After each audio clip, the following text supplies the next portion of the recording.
হয়েছিল দেশ, মাটি, মানুষের অধিকার রক্ষায়, গণতন্ত্রের আপসীন এক নেত্রী। রাজনৈতিক সংগ্রামে যার উত্থান, দেশের জন্য নিজেকে উৎসর্গ করে আজ কোটি কোটি মানুষের হৃদয়ের মণিকোঠায় তিনি। আল্লাহু আকবার।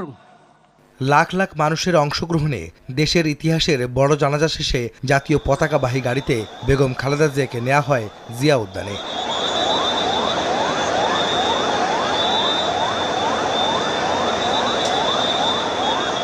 স্বামী শহীদ রাষ্ট্রপতি জিয়াউর রহমানের কবরের পাশে সমাহিত করা হয় বেগম জিয়াকে। রাষ্ট্রীয় শ্রদ্ধা জানানো হয় শেষ বিদায়ে।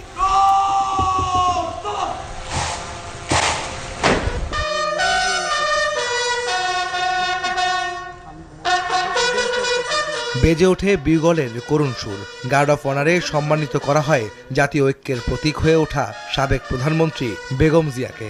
প্রধান উপদেষ্টার পক্ষ থেকে শ্রদ্ধা নিবেদনের পর একে একে শ্রদ্ধা জানান